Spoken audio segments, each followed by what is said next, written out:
Hello again, everyone. Welcome back to my channel. My name's Dylan, and it's time for yet another battle report. This time, we're not playing in a tournament setting. Instead, it is a 2,000 point friendly game against Brettonian Exiles, which is an army that is very much dominating the local meta here in Ireland. As you'll have seen from my 1,000 point tournament battle report, there are a lot of people playing this army. So I'm very happy to be able to get some friendlies in against it before I play them in another tournament setting. There is a tournament happening at the end of August that I'll be taking part in. It's 2,000 points. And given the turnout for Brettonian Exiles at the 1,000 point one, I would imagine there will be at least four armies or so, which will probably be around 20 to 25% of the overall pool of competitors. So yeah, definitely want to be able to take down this army. It's a very tough army. I do think Wood Elves have a lot of good tools against uh, Brettonians, even exiles. There are some things that the exiles list does very, very well against us, and obviously peg knights, just being peg knights, are very, very good at kind of negating our mobility because they're the most mobile unit in the game. Or well, they were, because look, to note, I know that the internet is currently ablaze with the post FAQ discourse at the moment. This game was pre FAQ, and look, while I do have a lot of thoughts on FAQ, which are pretty much all positive, I'm unsure that I'm going to be making any videos covering it directly. A lot of people who are much faster and more dedicated, and frankly, more just skilled and tuned in on this sort of thing, have already done some fabulous videos on this topic. If by some miracle you haven't seen the 2 Plus podcast breakdown on Wood Elves, do go check that out. I love their channel, and yeah, they're going to cover things a lot better and more relevant and timely than I will. That said, I am playing my first 2K game with the new FAQ this weekend, so I am looking forward to seeing what it's like. And although I'm a bit light on the relevant models that I want to try out, I don't have any Treekin, for example, and I'm probably going to have to end up proxying War Dancers with something else. After I've played a game with it and tried some of the new toys out, specifically War Dancers, because they're my favorite model and flavored unit in the entire army, I will be back with another video with some thoughts and maybe a theory crafting video on what the future might hold. I already have a few different ideas of what a good Wood Elf list might look like. I'm actually thinking of MSU, multiple small units, being quite a viable approach now. I think Dryads are in a good position to be used as objective holders. I think that having a small unit of 6 to 7, maybe 8 at a max war dancers um, can have a relatively small footprint. With skirmishers, they're easy to maneuver around. With move through cover now allowing you to charge through terrain and woods with no penalty, I think there's a lot to be said about this kind of thing. Mixed in with Way Watchers and the Way Stalker being a little bit more viable now, thanks to Sword of Sorrow. I think there's a lot to be said about this, and then backed up with a couple of 4 units, 4 model strong Wall Rider darts. So I think that that has a lot of viability, and definitely having Orion as the focal point now with his points drop, I think is also very interesting. So there's a lot to potentially talk about and get into, but that is for another video. However, if you've played with the new FAQ and you've got some new ideas, I would love to see them. I'm definitely going to be keeping an eye on Old World rankings going forward and seeing kind of how the meta and how the Wood Elf list shifts a bit to adapt to this. It's a really exciting time to be a Wood Elf player, I think. I think we're probably the army that got the most amount of shakeup with the FAQ, which is really, really cool. So yeah, really looking forward to doing it. But for now, let's get into this battle report against Brettonian Exiles. So let's go. Go through my list to start with. This is a very similar list to the one I brought at the Square Base Comp tournament at 2,400 points, just kind of stripped back to 2,000. So I still have my Glade Lord on a Forest Dragon with the aspect of the cat and the annoyance of Netlings for, focusing into challenges. Still with the Giant Blade and Talisman of Protection, although I'm very much, and this battle really has a lot to do with why I feel this way, but I'm very much not loving the Giant Blade as much. I think with this build, he's trying to do too many things, and I'm not doing enough. Um, I think that just having a great weapon is probably better. And to be honest, I think given the change to regen and how it looks like it's a lot easier to survive on your last wound now. I think having Raylaren's mantle and Talisman of Protection and just going, you could be almost like a tanky build, um, might suit a little bit better, and having that 5+ regeneration save. But again, I get ahead of myself. I then have my level 4 Spellweaver on a Warhawk. Lore of the Wilds again, also this time with a Power Scroll and Lore Familiar. So this is directly from the feedback and comments that I had on one of the first videos I made here. So I've forgone the Oaken Stave and going with the Lore Familiar, which I really like. I actually really, really do like it. I think this is going to be a mainstay. I do think that I'm at 2,000 points. Having a level 4 is probably a little bit much. And I think I could probably save a few points by dropping this down to a level 3. Having 3 spells to cast plus Ruby Ring is probably enough. But yeah, I'm of course not running my BSB. So my Wildwood Rangers are undefended or unsupported, shall we say.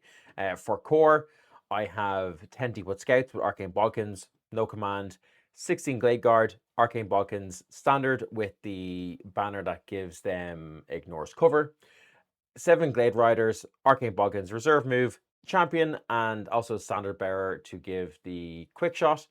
And then for special, I've got 7 Wild Riders with a champion. Also, I've given them shields, and then a group of 18 Wildwood Rangers that have a standard bearer, a champion, and with the magic res 2 item Ariel's Favor on the champion as well. And then backed up with my 2 Great Eagles. Now, obviously, I think in a specifically Brettonian matchup, the Wildwood Rangers don't really do a lot here. Yeah, having Strength 5 is nice and AP 2 is nice, but I think it's 312 points, a significant chunk of my list doesn't get its full benefit because there's pretty much nothing that causes fear. As I see in my opponent's list, there's only like the hippogriffs and things like that. So it's kind of a rough matchup. And to be honest, when I started now preparing for this 2,000 point tournament, I kind of think that the Rangers might be something that get dropped. And I'll probably, if I was to do this list again in the post FAQ world, I'd probably just straight up swap the Rangers for War Dancers. And maybe drop down the Wild Riders to a unit of 5 in here, and yeah, get a couple of other things buffed up, maybe another character in there if I could. I definitely want to start moving away from using 2 Great Eagles. I think 1 is fantastic, and I use them quite well in this game for deployment, but I think realistically, I would like to drop one of the Great Eagles for 3 beast packs. I think that would really help me out deploy nearly any opponent by having 4 chaff drops. That's just unbelievable. As I said before in previous videos, I think going second is fine, if not preferable, most of the time. So I think playing in such a way that I can expect to be going second, but having the advantage in deployment is well worth it. For my spells, I took Fury of Athaloran, which is the big magic missile. I took Ariel's Blessing, which is the ward save. I then took Sapping Blight, which is the minus D3 to strength. And I also took the reserve move spells. So I think the reserve move I used quite well in this match, but it's a spell that doesn't really do a whole lot for me. And given that I can't now, with Lore Familiar, drop to a signature spell, one of my faction specific signature spells, I do wonder that having that fort spell is not that needed. And I think on matchups where I really want Dirtu's Wrath, for example, I can pick and select into that. I think I'll probably always want Fury of Athaloran. I'll probably always want Ariel's Blessing. I think they're just two good spells. And then my third spell will probably change between Dirthu's Wrath against a relevant matchup, such as Tomb Kings or Vampire Counts, and then maybe Sapping Blight, depending on if I think there's an equally tough character that I want to be able to fight, to be able to reduce his strength, give me the edge in combat. The reserve move run doesn't really happen, and then maybe sometimes I want Spiralful Torrent, if there's a lot of blocks of infantry there, and I want a Vortex to be able to take care of them. But I do think 3 spells is probably enough. So what I'm going to run this Sunday in another friendly game against Orcs and Goblins. So I'm interested to see how that works out. Also really interested to see if anyone has played with a level 3 instead of a level 4 and how you find it. I don't know that I'm going to miss the 4th spell, to be honest. Also, given the fact that I also have Ruby Ring of Ruin, which is effectively my 4th spell. Then looking at my opponent's list. So he was playing a very typical Brettonian list. However, didn't have a Duke. He instead had a Baron on a Hippogriff, which I thought was interesting. The Frontier Axe, which of course, why wouldn't you? Virtue of Knightly Temper along with that, and then the Gromwell Great Helm allowing those rerolls of 1s on the armor saves, which were very good. He also had a Charm Shield for that 5-up ward save once a game, and had a Paladin on Pegasus with the Virtue of Heroism, so I was obviously very wary of having that go into my Dragon, so I wanted to make sure I was not deploying near him. He was also the BSB. He then had a level 3 Outcast Wizard with the Ruby Ring of Ruin, Flame Strike Wand, and Demonology, so a lot of potentially magic missiles, which is no bueno for me. He was on a Warhorse and went in with the 5-mented Yeoman, which we'll get to in a second. And then he had another Paladin on foot with the Meteor Hammer, with the Virtue of the Impetuous Knight. So yeah, not that I really ever want to be going into big blocks of infantry with this list. Kind of just another reason why I definitely was not going to really go in here unless I really thought I had the upper hand. For core, as I said, 5-mented Yeoman. There is then 24 Yeoman Guard, Halberds, Light Armor Shields, with the Grail Monk in there as well. So yeah, relatively beefy. A block of 20 Peasant Bowmen with longbows, and then 9 Knights of the Realm, which is a pretty significant block. I don't know that finding the points for 2 blocks of 5 would be maybe a little bit better for my opponent. My opponent's name was Jordan, by the way. Gonna just give a shout out to him actually while we were here. He was really nice to play against, had a very good time. I'd seen him around at the other tournaments and events I've been to. Never got a chance to speak to him, but yeah, had a very nice game. If you're watching this, Jordan, thank you very much for the game. I appreciate it. I had fun. I hope you did too. But yeah, I think with his list, you'll see when we get into deployment, I out-deployed him a lot, and I think he could maybe benefit from having 2 units of 5, just as kind of like a multiple threat. But yeah, I mean, there's a lot of, having a block of 9 really makes you respect that, that's a big thing to watch out for. He then had, of course, Pegasus Knights. It's a very narrow roster that Brettonians have, which is a bit disappointing, I think. But yeah. Then also the Banner of Chalons on there, and then of course the Border Prince's Bombard. So, in terms of what I was really thinking about and kind of what the scenario and objectives and stuff were, and what my game plan going into this was, I didn't know. I knew he was playing Brettonians. I didn't know what he was really going to bring, but I had a general idea. I obviously wasn't going to try and specifically tailor my army list to a Brettonian matchup. This is very much the type of list I would play. The only real difference, as I said, is that it's a bit smaller than my 2,400 point list, and also that I had Arcane Boggins instead of Poisoned. I just think on the scouts, I just think that the Arcane Boggins are just better all around. So yeah, didn't really feel like I got much value out of the Poisoned anyway. And then I've got Lore of the Wilds giving me more of an oomph for big things. I don't think I need poison. So yeah.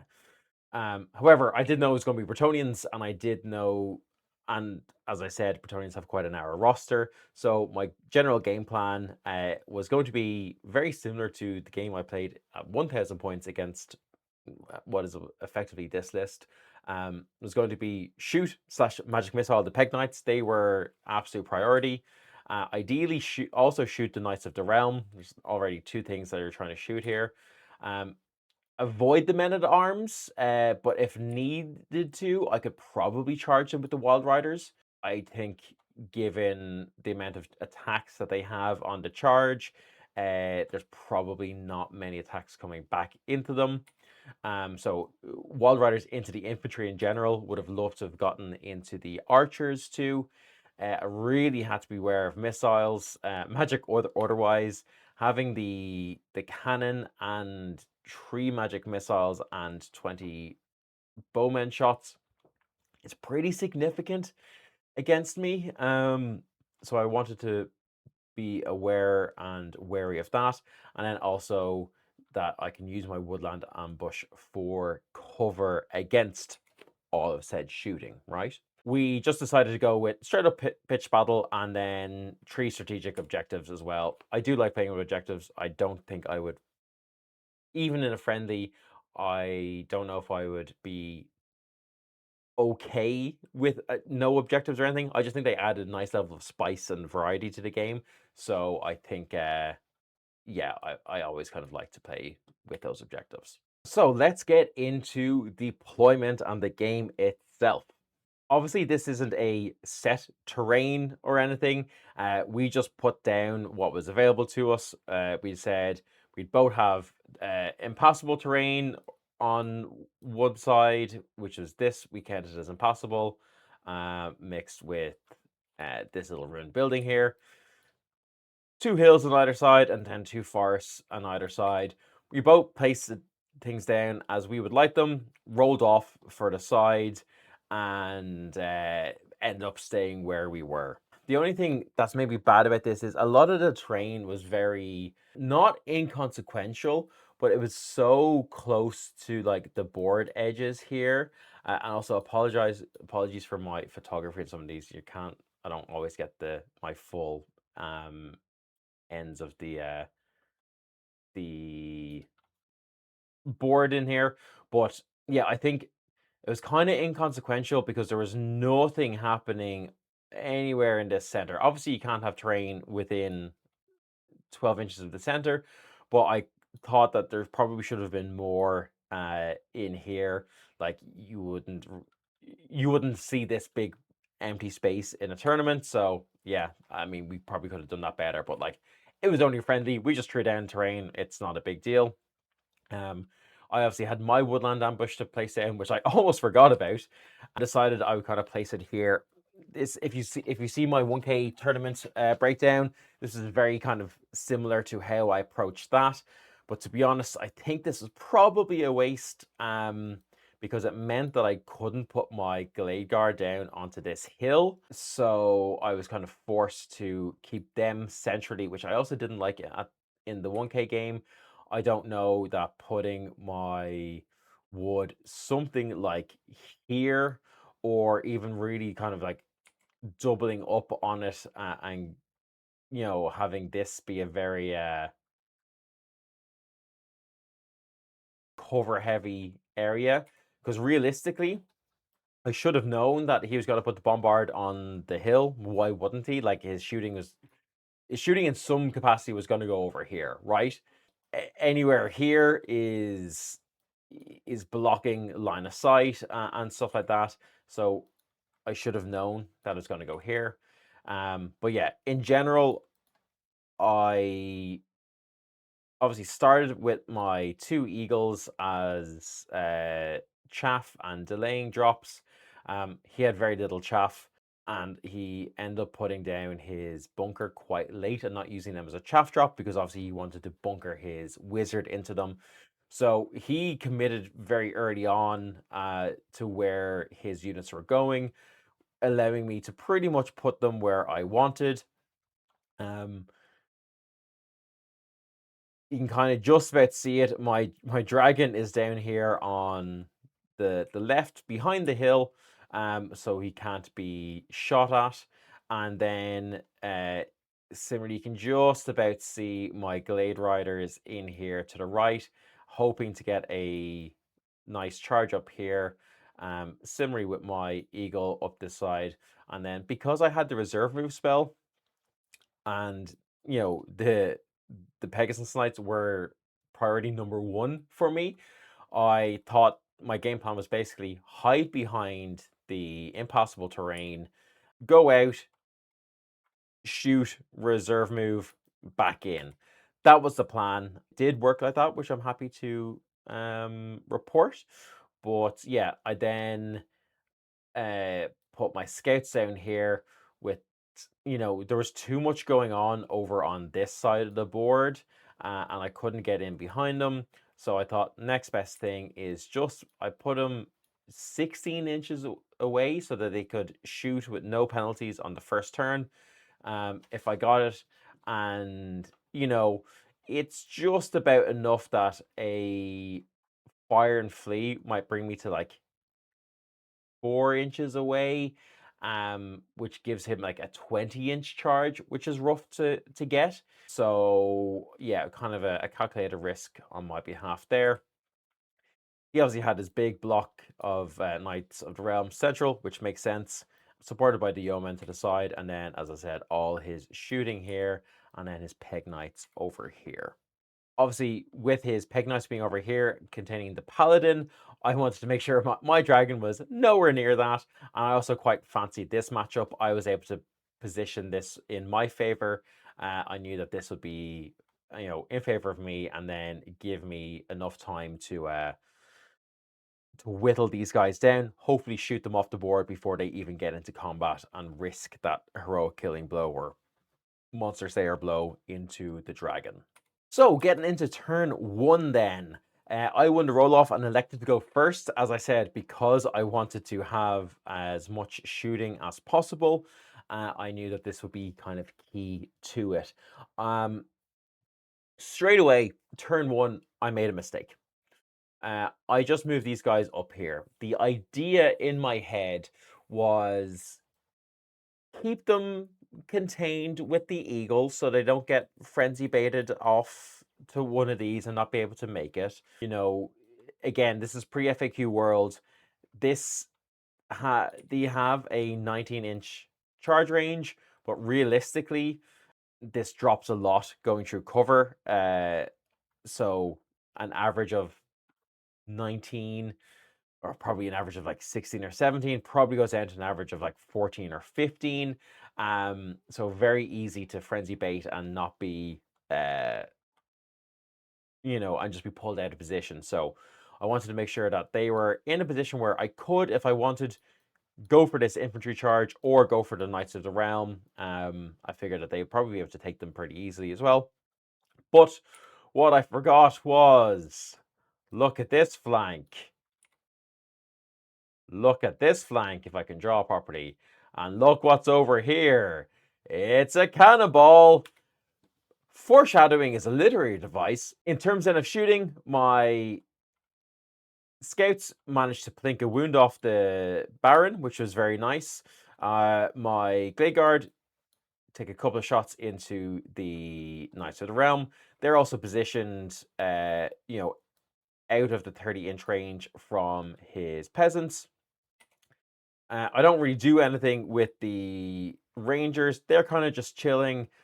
I've no desire to push them forward into a killing field, and I know that these pegs are coming down anyway, so I thought, why not just keep them here? To be honest, I could have maybe gone over here and been prepared to defend or countercharge in against the Knights of the Realm. But yeah, I kind of just decided to stick there. This eagle just moves up, hoping to obviously really charge into the bombard, but accepting that I'm probably just going to get shot here. But that's okay, because if they shoot him, we have the Glade Riders that you can't see off the screen here, ready to go up and go for it. My Hawk is back here after it moved, and true magic missiles and shots from the Glade Riders took down 2 Peg Knight models, which I was very happy with. That was a very nice win for me at the start of the game. Unfortunately, things start to go downhill. Remember that foreshadowing I was talking about? Yeah. Notice anything different? Maybe that pretty much all my Wild Riders are gone, that he wounded them all with that cannonball, and I didn't make a single 6-up ward save. 6 of them dead, 1 turn. I should have at least had 3 of them left, on average, I think. That was really, really rough. He does the expected things of just kind of moving forward. He shuffles his bowmen in so they can be within range of things. Nothing effective happened there. Goes straight forward with the Peg Knights as expected. And then he shuffles forward a little bit there to try start shooting at my Glade Riders. Over on the western flank, he moves forward with the Yeomen. He goes for the charge, of course, onto the scouts. I fire and flee. I don't do any wounds, but I do manage to not get caught, which is great, because my dragon, you can't see it here, has kind of just shifted. I don't think I talked about that. My dragon was here, just shifted to the side so that he has visibility out of the out into this field. To be honest, I forgot about the whole clunk or crash or crunch move, whatever that rule is about cannonballs not being able to travel across hills. So I realistically should have just popped him up here. He actually couldn't. Realistically, I think my opponent was getting this wrong. Said that he could place a cannonball here because he was on a hill. Being a hill, obviously allowing you to see over things, but I believe the ruling on a forest would be that arboreal gloom means you can't see through a forest. That's just the thing. You're not seeing over a forest. I would need to check that out. If you know, let me know. But yeah, I actually probably would have been fine to just have my dragon here surveilling the battlefield anyway. But I'd like to just start relatively safe and move up. Having second turn for this kind of flyer is probably more beneficial because it allows you to react. Had I just moved up here, it would have been easy for him to maybe march and get out of my charge arc and things like that, and then he could have, danced around me. So I just moved over there. But him failing this charge and ending up here meant that I had a very good angle in here. So yeah, despite this calamity, catastrophe, shit show, I wasn't feeling too bad about this. Yeah, I will say that having my Glade Riders down here, I reserve moved up so I could shoot and then move back down. But to be honest, I should have known that these guys were always dead, given the amount of magic missiles and shooting he had, or even just getting the Peg Knights into them. I think what I could have done better is just go to about here, because if he goes and gets only to here and then maybe has to charge off the board or reform, I'd rather have him reform and be 5 inches or so away from me than being as close as possible. I probably should have just used my Glade Riders to exploit that and slow him down as much as possible, because I think trying to slow Brettonians down is the name of the game where you can. Here is just a better view of this turn. So you can see that my dragon here is out and ready to go. Going then onto my turn 2. So I, of course, declared a charge into the Baron, who flees. Which, yeah, to be honest, it's the right move to make. It actually turned out that due to his angle, I was in his. It was kind of 50-50 if I was in his flank or not. We decided to just, do a roll off for it, which determined that I was in his flank. So he couldn't countercharge, so he fled. Um, which was good, and effectively kind of let me control the tempo and momentum around here, which is nice. I moved my eagle up to just slow these guys down, which, to be honest, bad move. These guys ignore cover. I should have just positioned him here and forced an overrun there. So this very much a misplay on my behalf. Don't like that at all. I move my rangers around slightly, just shuffling them to receive this charge from the Peg Knights, which didn't end up working out too well for me. But what can you do? I forwent shooting any magic missiles with my Warhawk because I really just needed to get her out of danger. Now, I do think there's probably a world in which I just kind of peek out like this, and due to the way this is angled, now I wouldn't do this in a friendly game, but if I was in the competition setting, I would probably do this. The intention being, if I can be here and I can just about see him, but because he's a skirmisher, he needs 50% of his unit to see me. So these two wouldn't be able to see. I could probably position myself in a way that, you know, he cannot draw a line of sight to me if I'm like here, but I can draw a line of sight to unit. Probably have done that just to really get the shots in. But to be honest, I think I still made the right move. I didn't get reserve move off, which would have been ideal to kind of like move here, blast, and then move away, right? So instead, I just marched to get as far away as possible, which is fine. I then started being aggressive, probably a little too late, with my Glade Riders up to threaten uh, here into the Bombard. And then my scouts just kind of shuffled around a bit so that they could take some shots at the Baron, which did nothing. Oh, I should also point out that you'll notice that my Wild Rider isn't there. He had to charge, so I just sent him in here. And to be honest, again, I probably should have sent him in. They countercharged, which is fine.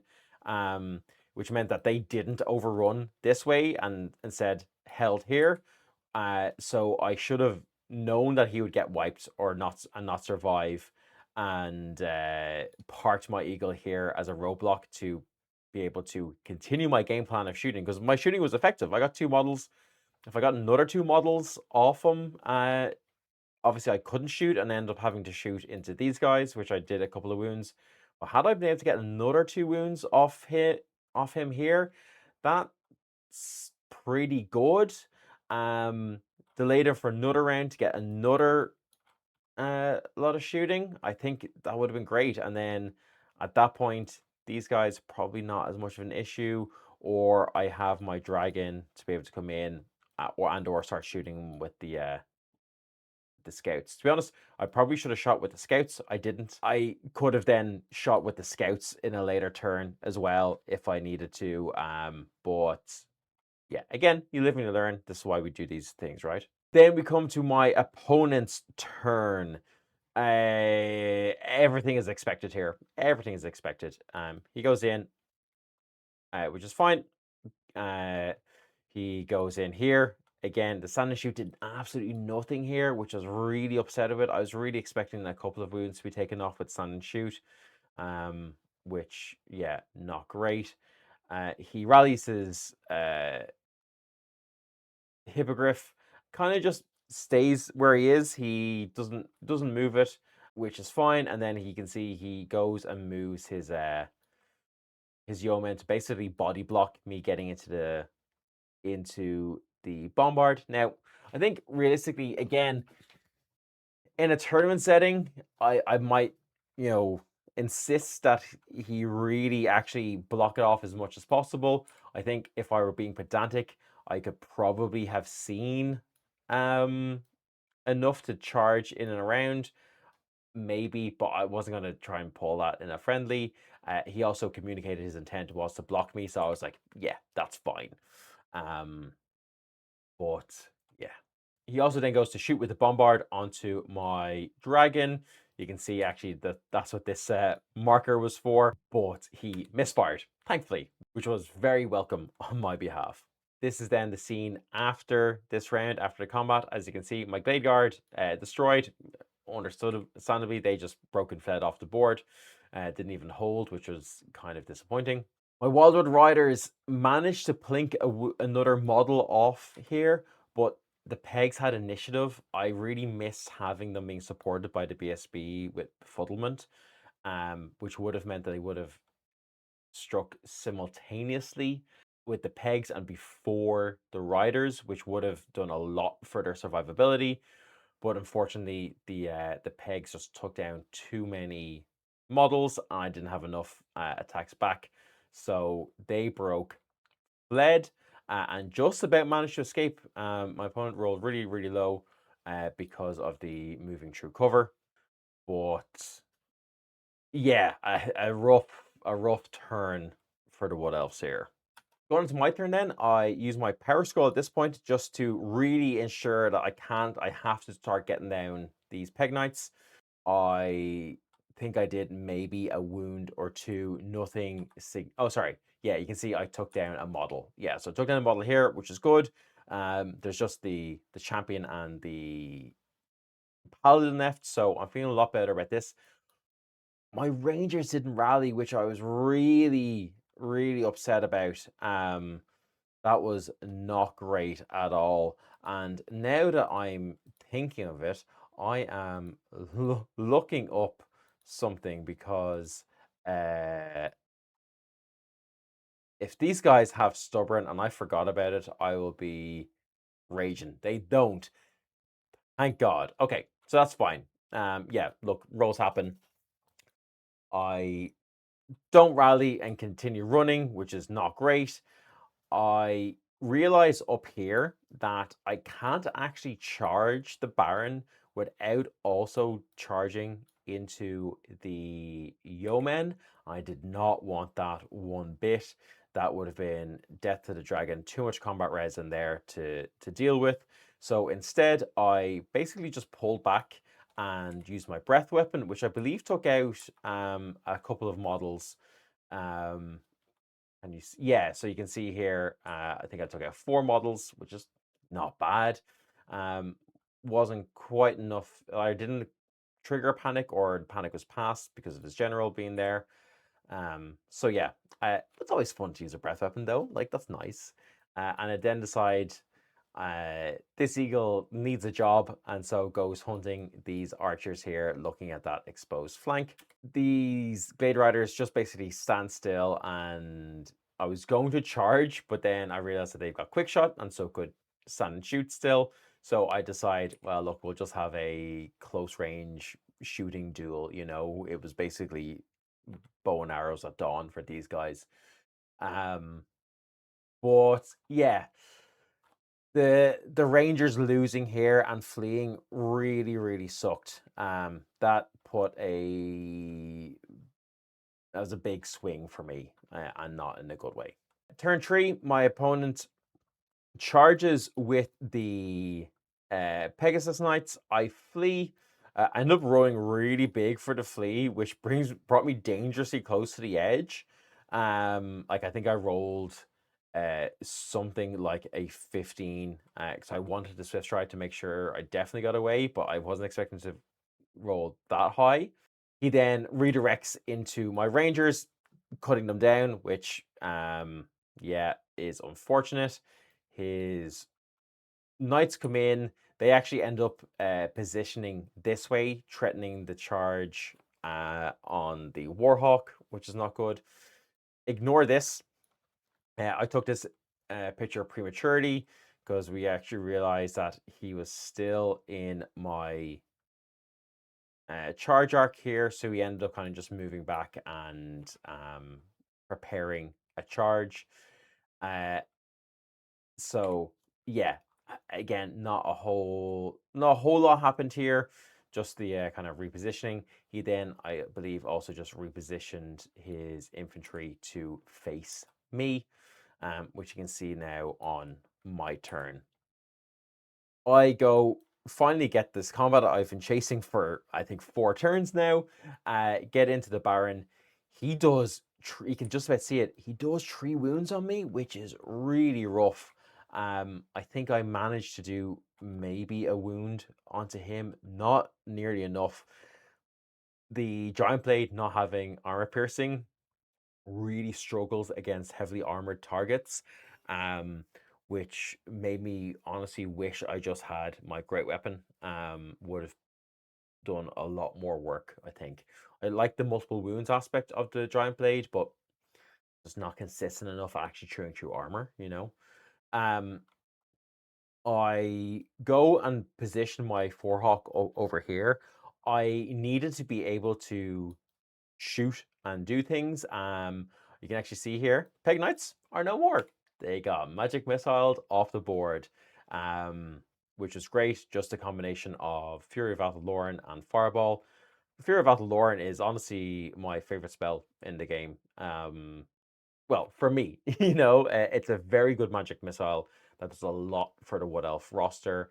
If you haven't been using Lore of the Wilds, kind of sucks to be paying the 15 points to have to access it if you're not host of Taliesin, but it's worth it. It actually is worth it. It's a very good lore. I think you need to use a level 3 or 4 to get the most of it because it is a little bit on the higher end of casting. Most things are casting on a 9, most good things. So you really want to be able to be rolling a 7 to get that. You can see the eagle here gets into combat. My Glade Riders are wiped from his shooting on his last turn, and I position my scouts, just kind of pull them back so that they can shoot in here, doing another couple of wounds, and then so that they are basically a sacrificial body blocker for when this charge comes in and I inevitably flee over them. Which you can see is exactly what happened. I obviously then therefore forgo having a stand and shoot reaction because it was a redirect, but that's fine. He charges in with the yeoman, the mounted yeoman onto the eagle, saying goodnight to the eagle. This combat continues. He's now faced me again. This is getting a little bit worrying because I think at this point or at some point he was only on 1 wound left, and I just couldn't roll to wound, or he was making all the saves, and I was getting a bit concerned that this combat was going on so long. But in an absolute wild turn of events, he fluffed pretty much every single one of his attacks down here, and that meant that he doesn't run down my Deepwood Scouts. I had been okay to be here because I have got the evasion rule as a lone character, thinking that, realistically, I can just evade up here so that on my turn, fly over here, something like that, get out of his way, and basically just start dancing around him. What actually wasn't expecting these guys to survive, which kind of put a dampener in my plans, as you'll see in a second. You also see that he managed to do 1 or 2 more wounds to me. I think he did 5 wounds in total to me. I fell back in good order to here, which I did not want to be this close in here. I also believe he tried to shoot with the bombard at some point. Because of the distance, I think the maximum he could place it was something like here or so, and it then just didn't overshoot and didn't bounce enough to reach into my Warhawk, thankfully. For my turn 5, then I managed to get the Sapping Blight, the minus D3 strength, onto his onto his knights unit, which is huge because he hasn't charged now. He doesn't have lances. He was down at strength 1, which meant he was wounding me on 6s, which is really, really nice. So I actually thought that this was maybe a somewhat favorable fight. Um, I then decided to basically just move here, which I think was a bad move. I actually should have just gone, known that these guys were facing in here. I should have just moved up here. To be honest, I actually don't know why I did this. This was just a bad move. I should have moved up here and been then able and aware to try and magic missile off his bunker, which would have been way more effective to me. But yeah, thankfully at the end of the combat, I finally have defeated his Baron and kind of reform to face this oncoming thing, which, there's a lot less models in here now due to the shooting and stuff, which is nice. I think I just cast a fireball and my magic missiles into here, whittling them down, which meant that they weren't really going to get the stacks of combat res. So I kind of fancied this a lot more. He still managed to take down my scouts. I did like a wound here, but it meant that he overran. He runs them down and then just turns to face me, which is not great because this is now on his turn. So this happened at the end of my turn. So I was not too pleased with this shake up. He charges me. I flee from combat, hoping that you know him charging through the terrain might do it, but I was just too close. He catches me, runs me down, faces up here. He moves his bunker up here to try and shoot at me, which lets me evade here. I actually realize now at this point or I guess I ruled it and I wasn't challenged on it, that because I fall back in good order, true, and would have bounced into the possible terrain, that because I'm flying, I come out on top in the same way that you would for, fleeing through enemy units or your own units. But I have had a look since, and I don't know that that's necessarily true. I don't think that is something I could have done. I'm not sure if there's a ruling out there that says otherwise. Would love to know it. So yeah, that denied his magic missiles, which is good. He does, however, still get to shoot. And again, this happened to be just in range of the bombards thing. But goes, misfires again. Well, sorry, it bound it. No, sorry, I believe he just about hit me with this one, and then I rolled my 5 up board save, which was beautiful. At this point, though, I'm very much low on models. There's not much I can do. He's also been racking up objective points at this point. You can kind of see here, actually, it's like, you know, 0, 0, 0, 0, 0, 0, 0, 0. I got one of them at the start, and he's been getting like 60, 60, 60, 30 at least. So, yeah. Um, things looking bad for the Wood Elves here, unfortunately. I charge in the into the Knights of Realm, take everything down after a couple of rounds of combat. He can't shoot me. Doesn't want to go in here, and we call it there. He wins by, I think, about 400 or 500 points, giving him the victory. Probably actually a bit more than that, given it's probably around maybe 700 or so, given given all the objectives as well. But yeah, that was the end of the game. So I think what I did wrong here, or what my main learnings were, um, by far the biggest one is this absolute upset at the start with the Wild Riders being positioned here. I'm just not being aware or cognizant of this bombard. I should have just gone up here, used my quick turn, and positioned them like this, and threaten in here. If that means if they go, like even actually position more like this, so that he can go here if he wants, but he's getting charged, so he probably won't. Or he goes in here. We end up fighting somewhere in the middle here, and he's still getting shot to bits by me, who, even if he's in the woods, I ignore cover, and I need to remember that and really exploit that. So I think that was a big mistake on my behalf. I think I could have, again, as I said earlier, maybe been a little bit more aggressive up here just to slow these down. But I think, to my credit, I think I used my Warhawk really, really well in chipping these guys down. I really like the new loadout with the Lore Familiar and the Power Scroll, being able to kind of like reliably cast a Fury of Athlorn when it needs to. It's pretty huge, especially against kind of key targets like this. I think my dragon worked pretty well. I think just got very unlucky with this whole situation over here where I couldn't charge in, but still able to get some breath weapons, still able to avoid and take combat on my own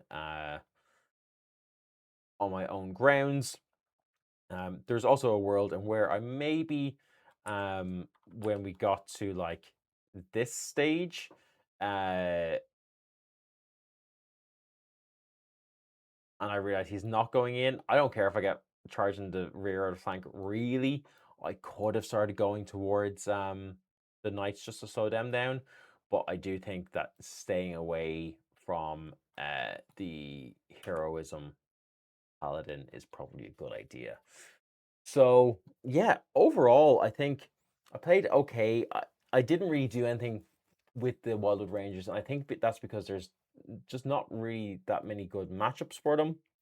Um, and I try to just be reactive to the Peg Knights, but they can just, to be honest, he did the right thing charging into me with hindsight because he had the initiative and he got me. Um, but yeah, I think that these guys were kind of just 300 points, 312 points down the drain. That really didn't do a whole lot for me. MVP was absolutely my Forehawk, who got her points back probably double. Um, and then the dragon, of course. These two guys I'm using really, really well. I just kind of fumbled the Wild Riders again. Uh, not entirely happy with my positioning here at the Glade Guard, but I think this is a decent, setup. It allowed me to target who I wanted to target, which was these guys. So that was good. Because yeah, his Peg Knights were the ones that went down at the very end. So or his very end. So he had the luxury of choosing where they went in terms of avoiding my shooting, which is why I was kind of a little bit spread out here and here. And yeah, that's it really. Again, thank you so much for watching. I am going to be now preparing for a 2,000 point tournament at the end of August. Hopefully getting a couple of friendly games in. I'm going to be doing a lot of theory crafting as to what I think a new list might look like given the new FAQ. I do think that War Dancers, instead of Wildwood Rangers, are going to be the shout, if even just for the sheer volume of Strength 4 attacks. With the Armor Piercing Dance, should be able to kind of chew up all of his not even on my opponents, but any Brettonians knights or units. I think that's a really good matchup for my local meta. So looking forward to that. And yeah, we'll hopefully get some more games I can post about in the meantime. But yeah, hope you've enjoyed. If you see anything that I've done or I've played wrong or rules that I've gotten wrong or anything that my opponent could have gotten better, I'm really trying to get into the mindset of what my opponents can do better, and again trying to predict what my opponent's moves are going to be so that I can plan accordingly. Um, So yeah, I think, on that vein, I think my opponent spreading his Hippogriff and his Pegasus Knights up here was good to be able to kind of like give multiple options. I see the vision, but I actually think maybe in this list, this matchup, just you know, giving target saturation down here could have done work. But yeah, it was very interesting that like he basically dominated this flank, and you know, I won't say dominated, but I controlled this flank very well. Very interesting matchup. We'll definitely want to play against Brettonians again. We also talked about potentially doing a 3K points game, which would be insanely fun. I would love to do that. I think that'd be really, really, really cool. So if we do that, hopefully do another battle report on it, because I think you can just bring so many cool things at 3,000 points. I've got a lot of models on order that I hopefully are going to start arriving soon. They're going to get built and painted up, so I can bring a wider variety of things in future games as well. But yeah, until then, thanks very much for watching. As always, if you want to check out anything else I do, there's links down in the episode description. Feel free to like, comment, subscribe, all that good stuff. Really does help a lot with it. I would really, really appreciate it. If you like D&D and tabletop RPGs, check out Heartfire Tales. And as I said at the start of this video, if you want to learn more about Wood Elves, I'm probably going to be doing a lot of the typical FAQ analysis and breakdowns. So definitely go check out the 2 Plus podcast if you haven't already. I'm sure like Close to Order will be doing stuff as well. 2 channels I really, really look up to and learn a lot from as well. So yeah, thanks very much, and I'll see you next time.